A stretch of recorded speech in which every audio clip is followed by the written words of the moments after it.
Alan is, it's a good friend, I can say. So I don't know him for a long time, and I don't know him still very well, but the much I know he's a force of nature and someone, a very knowledgeable person that has a lot to share, a lot to give, and it's a true change maker.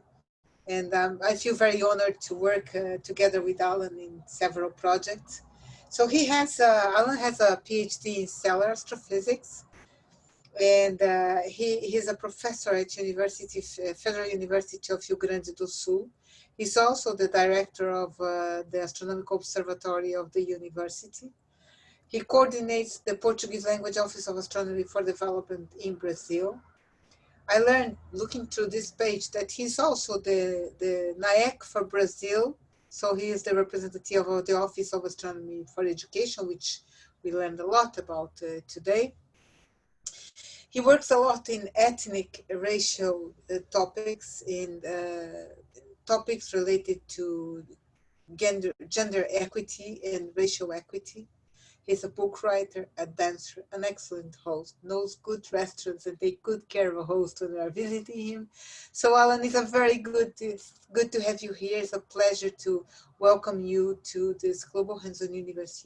I have to warn you, it's very infectious and there is no cure.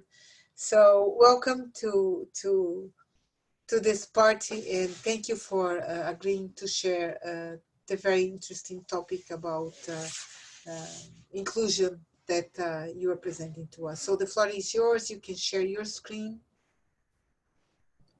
Okay.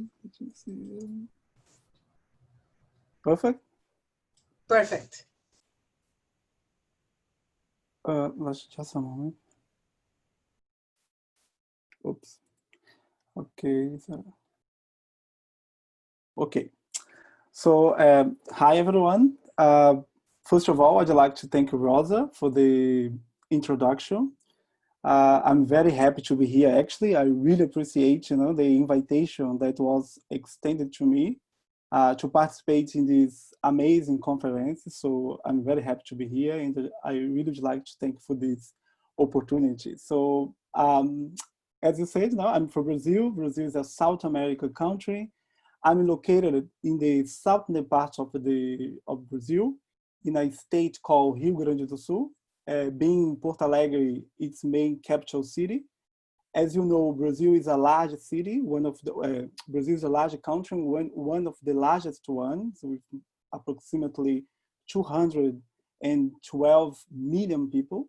The official language in Brazil is Portuguese, but we do have more than 300 indigenous ethnicities, and also more than 270 indigenous languages. Here I'm showing some photos. You can see on the screen some photos of Porto Alegre.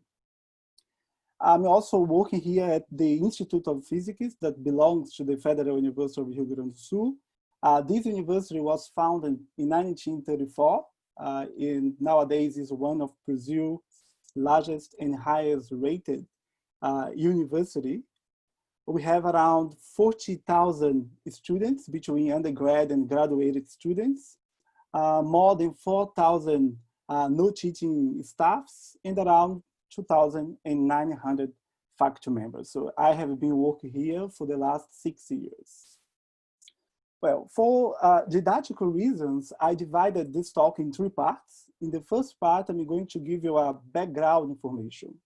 Now, I'd like to show you why we have been so interested in using astronomy as a tool for inclusion, and specifically in Brazil. So I'm going to give some scientific and educational context.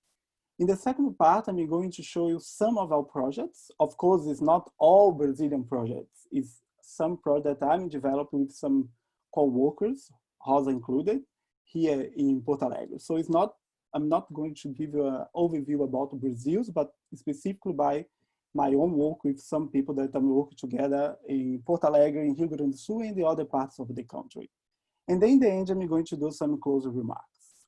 So the main idea is using astronomy. We know that astronomy is a great, very interdisciplinary field. And we have primarily focused on the implementation of the International Astronomical Union strategic plan, which seeks to take advantage of the multiple dimensions of astronomy to benefit society and trigger development. And here we're trying to do this, think of astronomy, how astronomy is related to physics, chemistry, biology, and mathematics, looking for the science and the research. And sometimes we also develop some strategies to bring technology and also how we can take the skills from this technology. And also, of course, the main thing that are very interesting in this conference is the educational part of astronomy. So how astronomy dialogue with anthropology, history, and epistemology. So this is what we're trying to do here in Brazil, no? Look for trying to link astronomy with other field of knowledge in a very interdisciplinary way and bring this inclusion together, no, to help us, no, with everything that we want to change in Brazil. And I'm going to give you some numbers and you understand what I mean. So as I'm working at the university, primarily, I'm a professor at the university. So here we are trying to put together teaching, research, and outreach. So, and how these three parts, different aspects of the university dialogue with society in the school. So this is the place from where I think of inclusion. Very recently, I published a paper in our local journal, no, from the university magazine, where I'm trying to do some reflections about the impact of circulation and communication of science, specifically science in general, but also focus on astronomy in the country. And this illustration was drawn by my colleague, Laura Castillo. She's a professor at the Institute of Arts from our university. And you can see here lots of details in this beautiful and powerful illustration. So you can see the COVID-19 situation in Brazil right now, but also spread out in the country. You can see the different aspects of science, technology, but all these key elements associated as well with diversity. You can see, if you look in details, you can see all of this in this illustration. So when you think of astronomy as inclusion, it's really important also to discuss exclusion, because sometimes we think of inclusion, but we forget that behind that, there is exclusion. And then when you think of exclusion, you have to ask yourself, who has significantly been excluded in this process? So in the case of Brazil, as I told you in the beginning of this conference, we have around 212 million people. 54% of the Brazilian population self-declare Black. And in this country, we have also this strong racism system from north to south, from east to west. This is the reality. And then when you look at the map of the country, you also can split these in two main regions. We have the south, southeast, and the south predominantly white, and you have the northeast of the country and the north and the central part of the country pretty much dominated by indigenous and Black people. So we can say that Brazil is really racialized, and these relations goes together in a very intersectional way with class, gender, generation, social and economic aspects. Also, the racism in Brazil is subjective, institutional, and it works in a very structural way. So we cannot think of astronomy as a tool for inclusion without taking these into account, the racism as a structural thing in the country. And this structural racism costs lives. So here I'm showing you the numbers of deaths, for instance, of young people under 25 years old. And then you can see that if you take into account the number of people that are killed for like 100,000 people, you can see that Black guys are the targets in this situation. So you have in Brazil right now a genocide of Black bodies, but this is not only physical. We can also have this epistemicide as well, because Black people are outside the universities in general. We have the relation of the public education in the country. If you look the numbers of access to museums, planetariums, observatories, so the color, the race is there all the time. And here, as you know, no, Brazil is, we have now more than 100,000 people that, I mean, who die, no, with the COVID-19 situation. And also you can see how the north part of the country is affected. Not only that, we have right now more Black and indigenous people who are suffering with this pandemic. If you go for the gender, we also have it, the majority of the population of Brazil is also women. And because of the misogyny, it's also structural, we also have some issues for women. And in particular, the feminine side, you know, it's very high in Brazil, and 70% of these things are committed by men. I mean, the feminine side is high, and men are the main people doing that. If you look at the LGBTI population, we have in Brazil 1 murder every 23 minutes. And in average, you know, the expectation of life of a transgender person, for instance, is 35 years old. There is also discrimination associated with the social economic things. Overall, we can say that we live in a very unequal country where racism, misogyny, and also LGBTI phobia is playing all the time together with classism.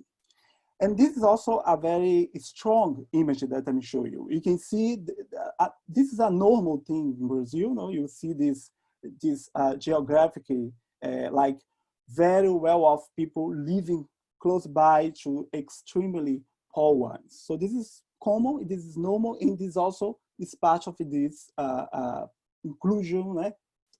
When we think of inclusion in astronomy or in science, you also have to deal with the social image. Not only that, if you look for the basic public school situation in the country, the majority of people, of Black people, 70%, attending this public education system, which is poor for the poorest. And then when you think of the number of physics teachers, for instance, only 20% of the physics teachers are graduated in physics. And this affects as well the astronomy things, because most of these teachers are those ones who are teaching astronomy at schools. More than 70% of Black students have no mobile or computer for online education, or even at those schools, we don't have computers, or internet access is very limited. So you have this strong issues, no, when you look for the basic public education in the country. 72% of young Black people, around 10 million between 14 and 29 years old, they have to leave school to earn an income.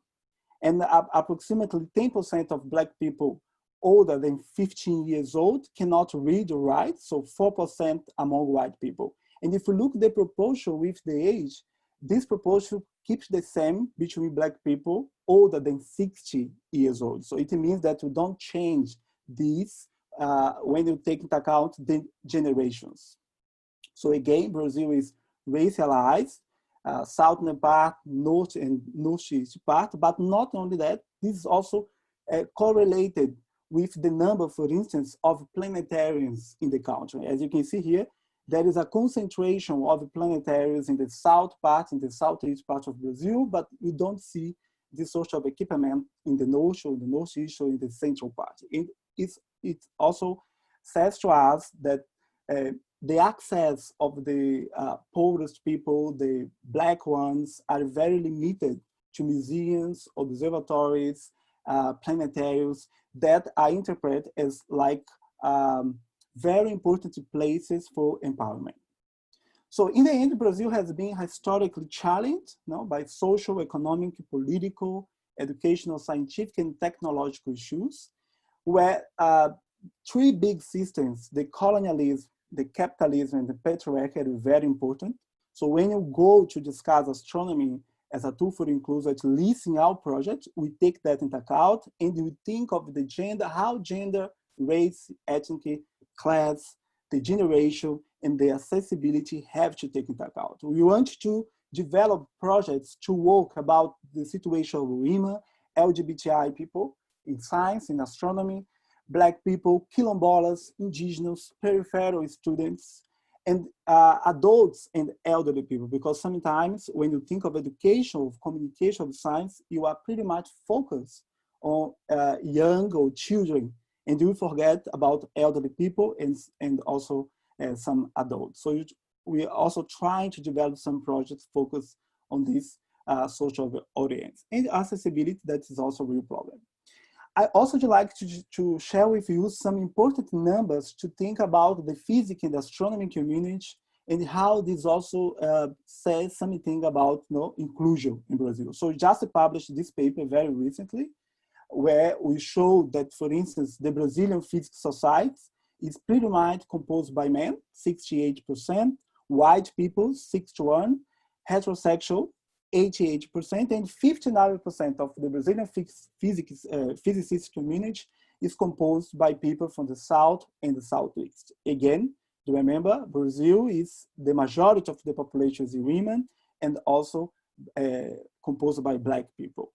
We also have a very high level of harassment in the community, sexual and moral, and of course, again, women suffer much more from both, from sexual and moral harassment. So this is another important data for us to discuss now about the inclusion. If you go to the Brazilian Academy of Science, we have the same problem. Again, the numbers of people in the Brazilian Academy of Science from the South and Southeast is really dominate. And the number of women is also really, women are also underrepresented in the Brazilian Academy of Science. And if you see the distribution of fellowships between different fields of knowledge in the main Brazilian agencies, again, you have Black people at least double underrepresented compared, for instance, with white people.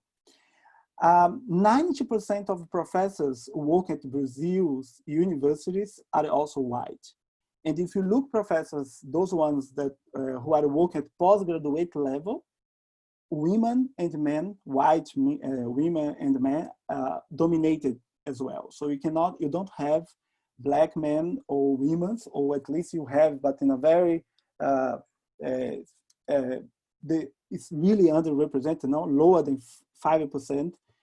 So you have to look to these numbers, we have to look to this reality and try to think what we can do. It's the situation right now in Brazil in astronomy, in physics and science, it's pretty much like you have a little black dot in the middle of a white screen, and this we have to change this. We have to work to take this situation. So science, especially the exact ones, physics and astronomy in Brazil, are defined by the thoughts of white, cisgender, heterosexual, and well-born men from the Southeast, for the South and Southeast part of the country. We know that this is also a global reality, but in Brazil, because of this historical and everything that I showed you previously, it's very mandatory that you do something to change. So the main question that I'd like to leave for you up to here is science and technology an affirmative action for well-born white people, mainly the male one? So all the projects that we are developing here are trying to think of this question and to develop some strategies to change this situation. So up to here, this is the background information that I would like that you have in mind. And now I'm going to show you some of the projects that we have been doing here. And of course, to face many of these problems that I show you.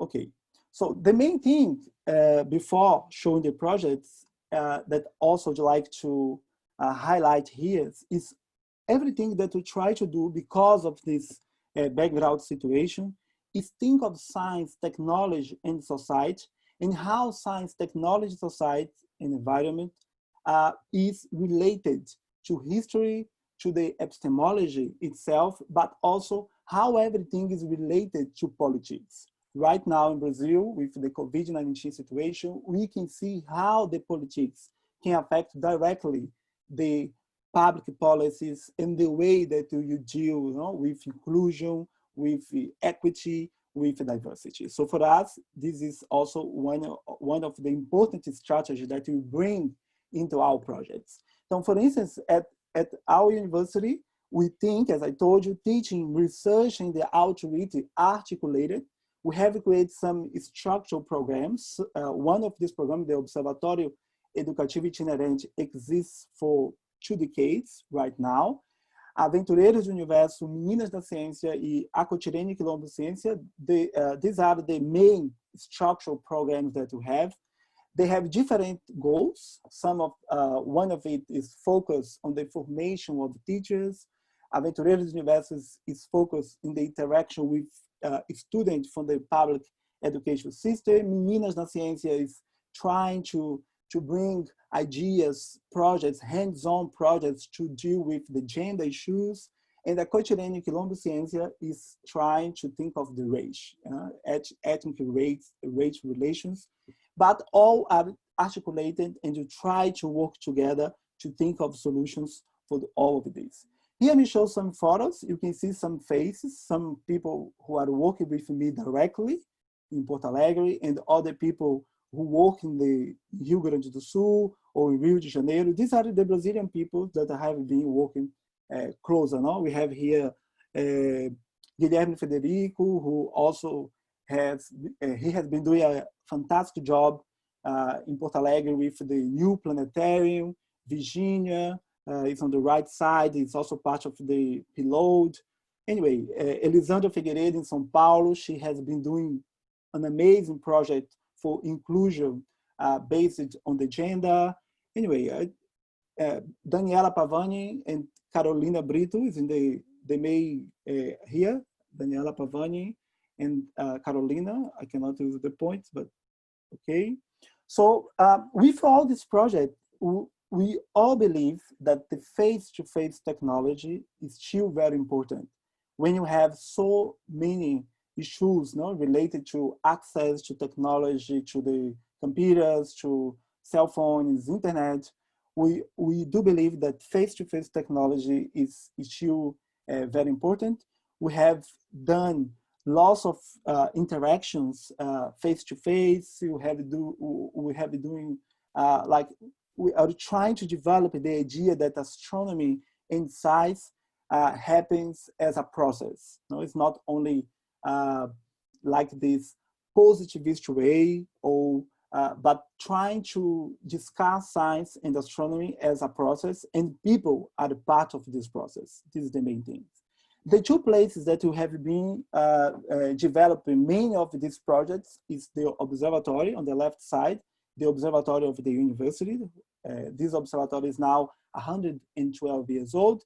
And the right side of the video is the planetarium of also the university. And in these 2 spaces, we are doing projects that hands-on, minds-on, hearts-on, but cosmo-perceptions on. No? We do interact with teachers and public in general and students in these places, but we also go to schools. We try to do projects with the society. So it's pretty much like hands-on, no? in the very deep meaning of that. Here let me show you some photos of the interior of the observatory, and you can see different parts. No, we have like historical instrument. We have this beautiful telescope of 112 years that is still we're still using from Monday to Friday.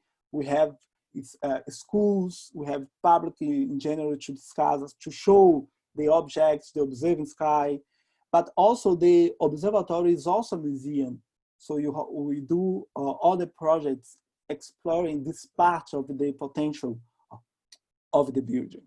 In all these projects, as I told you, this is the main question that we'd like to address. How do colonialism, capitalism, and patriarchy jointly reinforce the oppression of women, Black, indigenous, LGBTI, and disadvantaged people in Brazil, but also in other Portuguese-speaking countries that we have been working. As Rosa told you in the beginning, we are part of this fantastic collaboration, the payload the Portuguese language office of astronomy for development. Rosa Doran is the international coordinator of this amazing network. So we have astronomy in Brazil, in Portugal, in different countries of Africa, working together to use astronomy as a tool for inclusion. So inside this international collaboration, here's, I'm showing the map with the countries highlighted.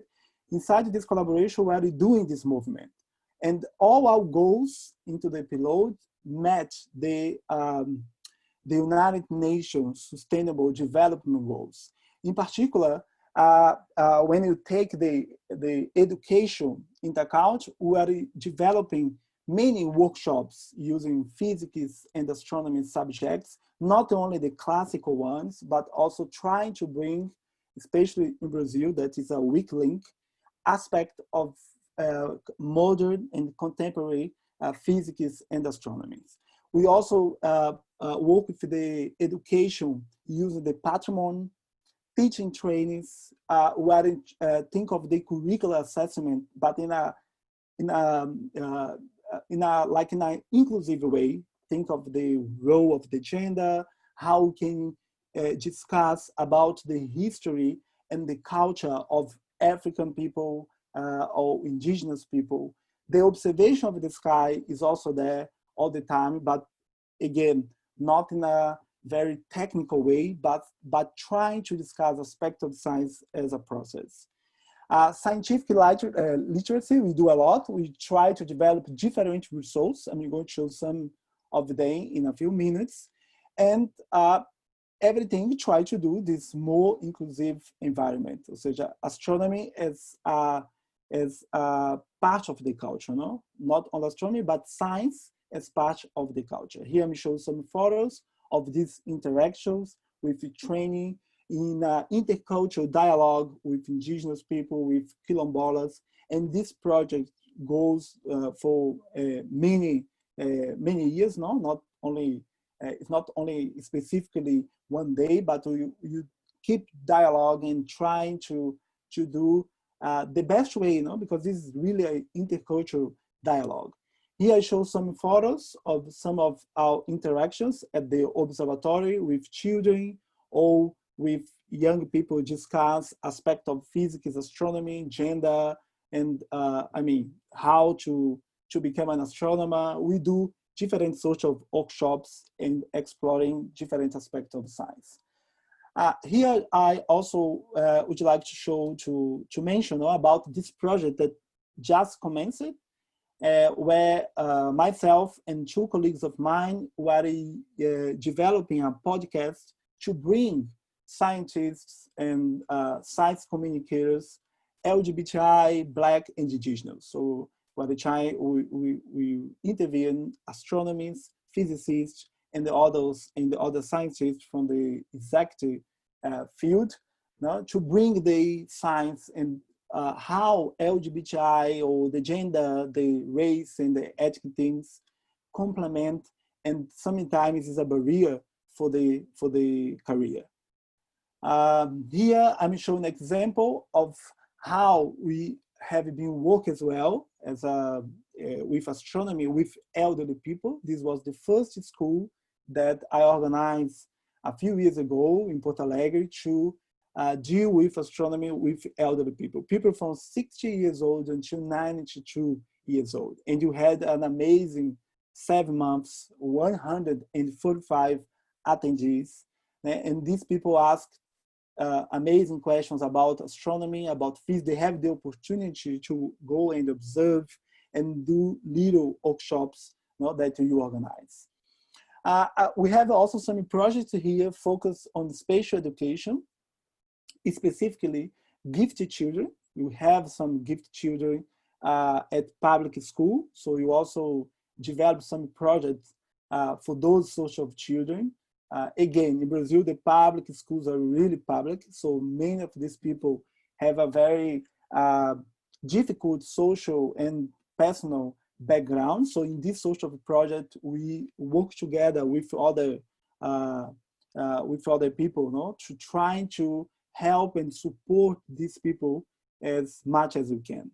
And of course, I'm showing some, we have been publishing the results of these projects in some of our local magazines, some local and others international, but we're also trying to publish these results all the time. Very recently, I also published this book. It's a book, it's a literature focus. This book brings Antonia, who's a Black gifted girl from the northeast of Brazil. This is really important because we don't have models, no, like Black models in science and astronomy. So this book brings history of science, elements of astronomy, physics. Is a really it's a literature, but the main character is Antonia, who's Black and gifted girl. So this is really important for us as a model because we don't have models for Black people, for girls and Black girls in Brazil. So this book tried to work a little bit of that. And in the end of the book, I also bring like a storytelling for children, for children. And this is Antonia. I bring her like he had carry on the secrets of the universe. Last year, we also developed a game to work with the chemical elements of the periodic table. So we developed a game to work what the method of science means and how can discuss at the very secondary, primary and secondary levels, subjects like the evolution of stars and how science works. So you develop this game, you know, to address these sorts of questions. No? What is the main difference between the Mendeleev's periodic table and the modern one? And based on that, teachers, students can discuss, no, modern and contemporary aspects of science. Also, I developed a massive open online course. This MOOC commenced in May 2019. We have more than 3,000 people enrolled. And there we have papers, support materials, the book, videos. Of course, everything is in Portuguese, but we have some people as well from the Pilot collaboration who are doing this course. Lots of great feedbacks. So it's a material that I developed to help, you know, to help in this process of inclusion.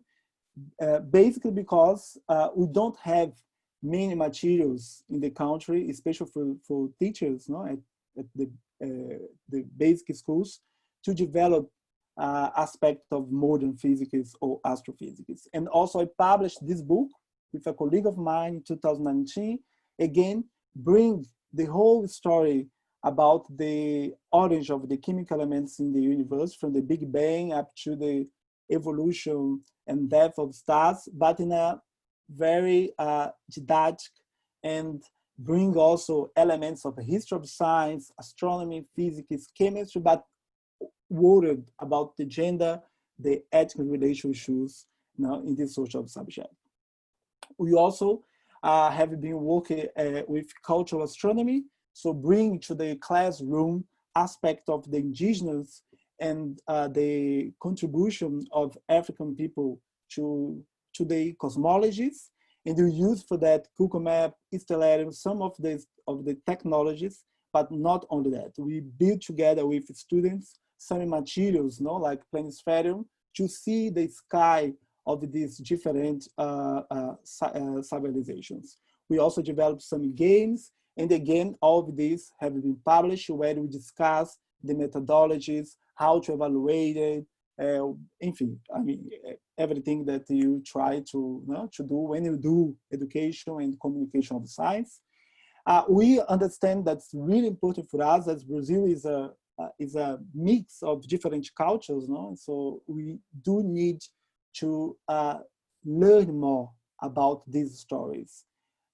We understand that the modern scientific cosmology is not the only way of discuss, you know, about the principles of everything of life. So we need to discuss more about the sky from the African and indigenous perspective in Brazil. So this is what we're trying to do with the social interaction, not only with the schools, but also with their own communities, going to the indigenous and quilombolas community, as I'm showing here. This is one project that I'm run with a quilombolas, Black communities, trying to bring these elements together. We bought a telescope, so children, local children, you know, from the communities, they have the opportunity to look through and, I mean, take all the questions that you have about the universe in a general way.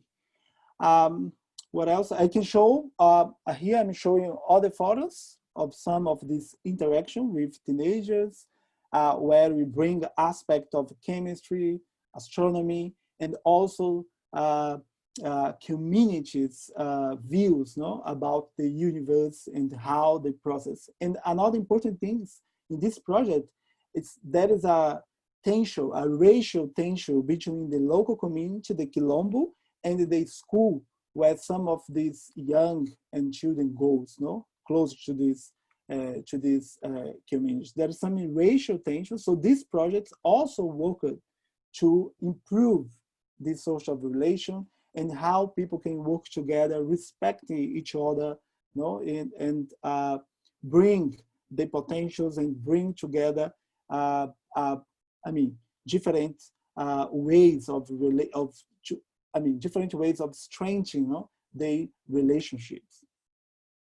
Another aspect about inclusion is also to bring to physics and astronomy other people who are invisible, no, right now for the history or even for the epistemology. At university, not only at university, but also at the basic school. No? Some people don't get there.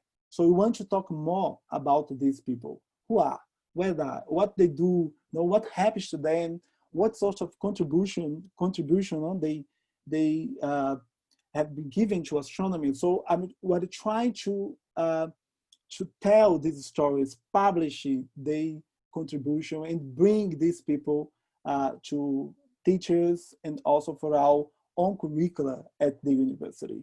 We also develop many celebrations, you know, of intercultural, bring workshops, and again, invite indigenous people to talk. Not only we write or talk about them, but themselves talk about them.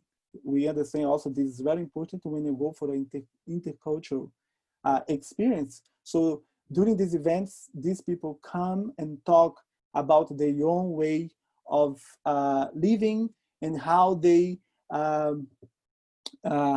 experience all of this with this universe. No, we are. I mean, the main question behind of this, no, is of course is a way of think of peace and how we can use astronomy as like a piece and a tool for development, but also to take this question, no?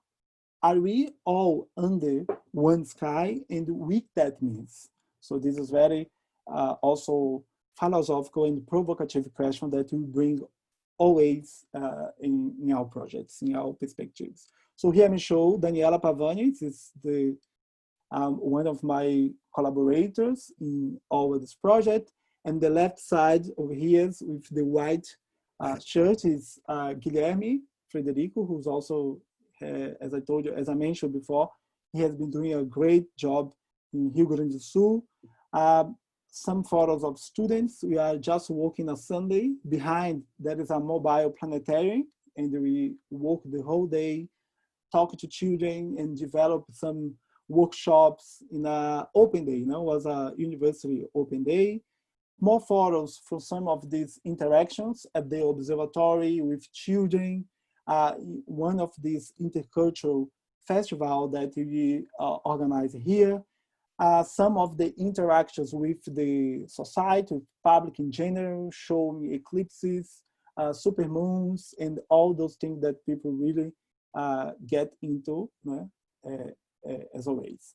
So as a closing remarks, so you can dialogue and you can take some questions, I would like to say that here in Brazil, from the education perspective at the university level, we have been using teaching, research, and outreach to change this, astronomy as a tool of inclusion, but from this perspective, we are doing teaching, research, and outreach, change our curriculum, try to think of our own actions at the university in this initial and continual formation of the teachers.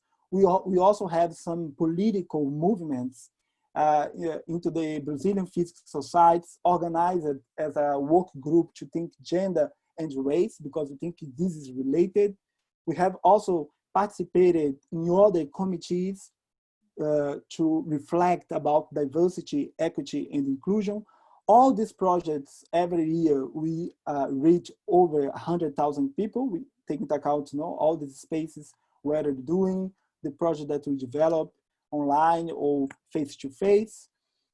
We think that this relation between astronomy, technology, and the Brazilian society specifically, there are lots of things related, not only inequalities in the scientific community, but inequalities in science and technology. And we also try to reflect how these things not only is trying to change the social inequality, but sometimes helps to reinforce these social inequalities. And then basically we try to bring new meanings for science, technology, development, innovation, meritocracy. That's a very strong word in astronomy, in physics, environment, and the models. The models are very important for us. So what we're trying to do this thing, think of different methodologies, trying to bring science as human construction that's indissociable of its historic, social, and political dimensions.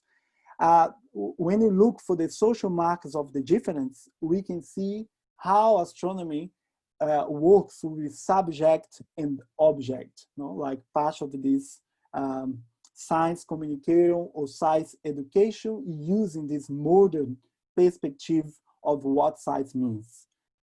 We also understand from the university, because we are talking from the university, that the universities really play a key role in this dialogue with the schools and with the society, where powers of relations is really linked to everything.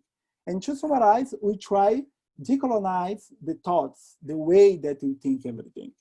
As perspectives, going to the end, I would like to say that right now we have been approved a hands-on project that involves 5 local universities, 25 schools, and these projects will be running for 2.5 years.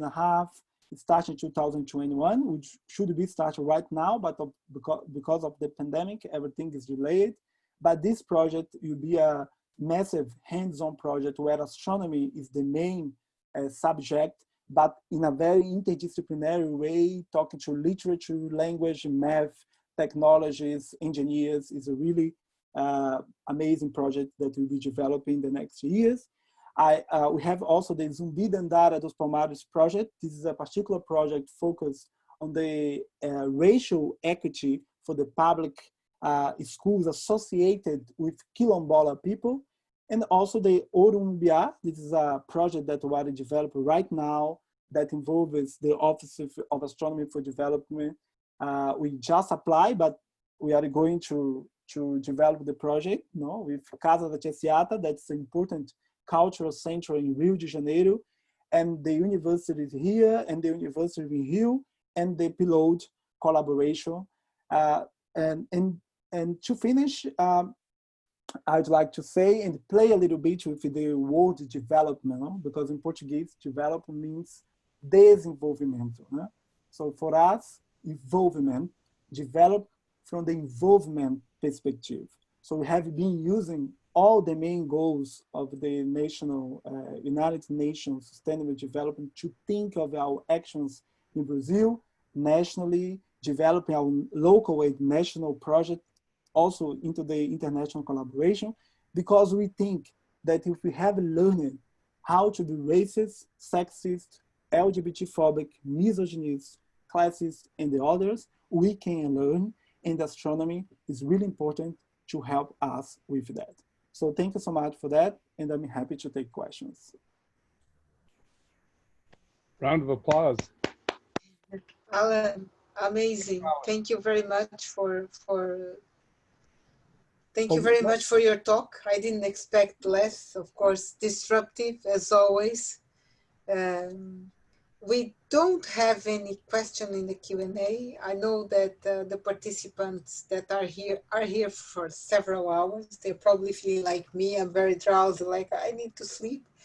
But listening to your talk makes us think about several things. I have something to ask you. I've been traveling a lot through developing countries, especially in countries in Africa. And I find a group among the teachers and the organizers of the events where I go, I find some very bright young minds. And I sometimes, when I'm listening to them talking, I remember our conversations about, the decolonization, the wrong vision that we have often about how education should be done. So if you had the opportunity to have one say, or maybe 2 or 3 things that you could tell teachers to do or not to do when they are with children, because it's important to understand that a few things, if you have never heard, I mean, you were the first person that talked to me about decolonization. I had never heard that before, and to me, I mean, until then, it made no sense. It was not something that I gave any thought about. So it's not because people are doing bad things. It's just sometimes lack of awareness, lack of experience, lack of, I don't know, lack. So if you could say 3 things for the teachers listening, because we have people here and this is going to be broadcasted in YouTube, so many more people will hear. Do's and don'ts in terms of everything that you said. Those 3 things that might change forever the way they teach. 3 do's and 3 don'ts. What would they be? This is a very tricky question, but the first thing I'd like to emphasize, is that in Brazil, I show the Brazilian public situation, the Brazilian public school situation, but I have to say as well that the salaries of these teachers in Brazil are terrible, and also the structure of the schools is also very poor.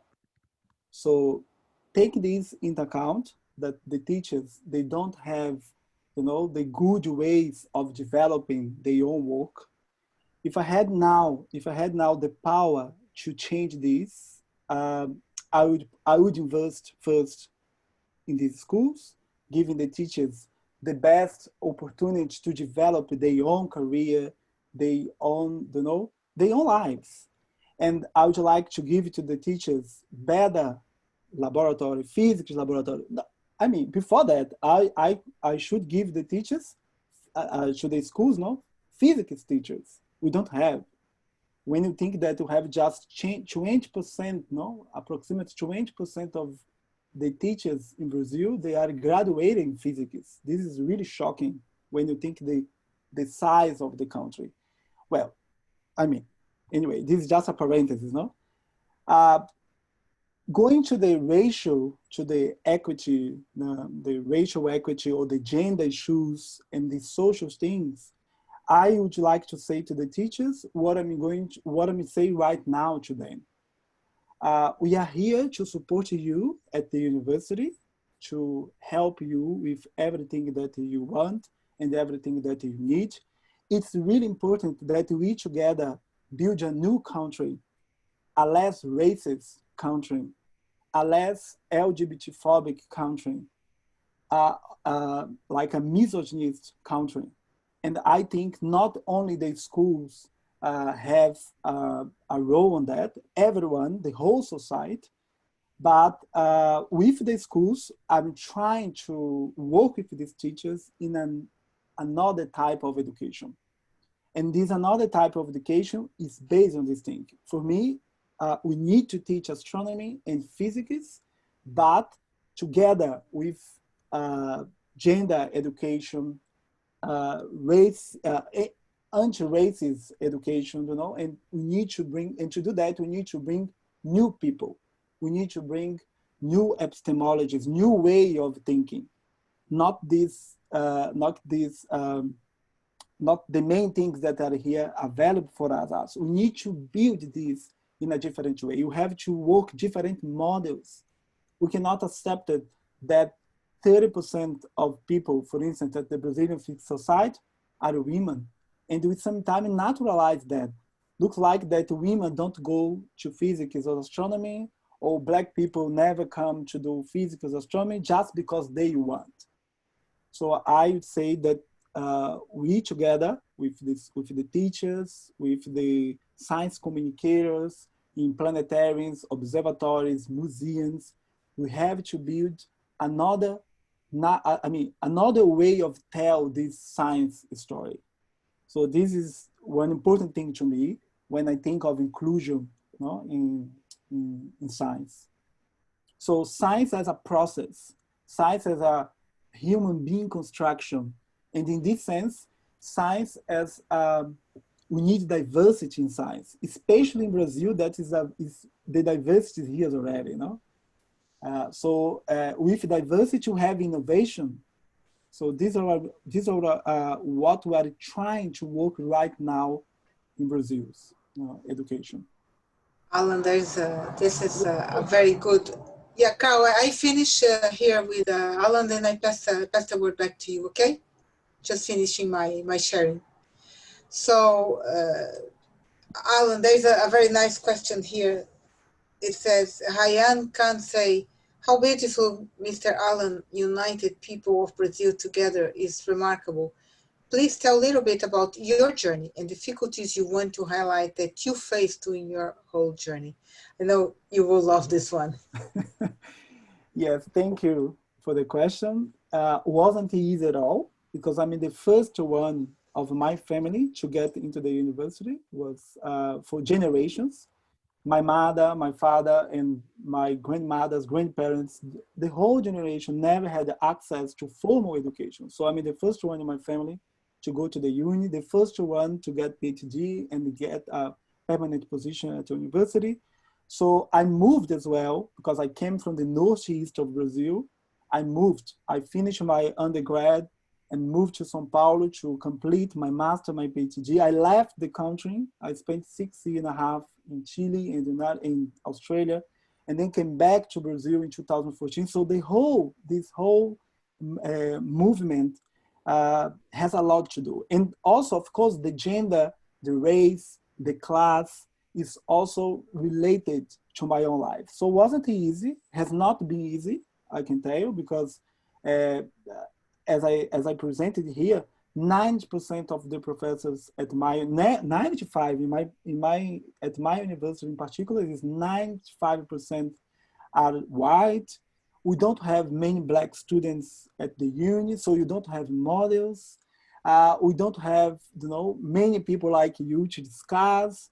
So it's not easy, you know. And sometimes when you try to bring the subjects into astronomy and physics, many people think this is not important, because many people, they don't have to think of this. No? They just have to think about their own research, the papers.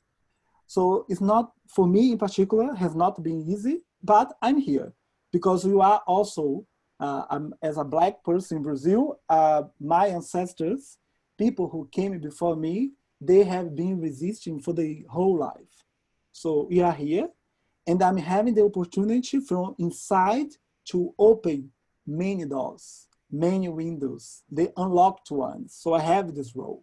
So yes, in this sense, it's also good. At the same time, that's not easy, it's also good, because you have the chance of change this, no? And of creating new policies to put some subjects in the table and let's go and to discuss, because we need to go forward.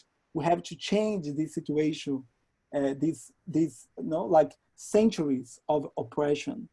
So yeah. It's quite a story. You left out a few things that I know. I mean, it's quite an example in when there's a will, there's a way. There's another interesting question, and I think many people would like to hear the answer to this, which is how can we obtain the Antony book outside Brazil? Is it translated to other languages, or are there plans to do that? It sounds amazing. Thanks, Ivan Ramirez. Thanks for your question. Yes, the book was just published here, but some professors from the Institute of Languages at my university, they are working right now in the translation to English, Spanish, French. They are evaluating, no, not yet doing, but they are reading and evaluating. So there is the possibility of being translated into other languages. The Portuguese one you can find through Amazon, both books, no, not only Antonia's, but the other one focused on the origin of the chemical elements is also available through Amazon. I think it's the best way of getting. But I would like my dream, to have both books published in other languages. Yes, new projects to come. So I think the rest you already answered. You have lots of congratulations out there. And the time is reaching to pass over the sharing to Crown. Alan, thank you very much. It was amazing to hear your presentation. And if there are still questions here, Alan, I will ask you please to come to the Q&A and type the answer to the people requesting more information if they should come.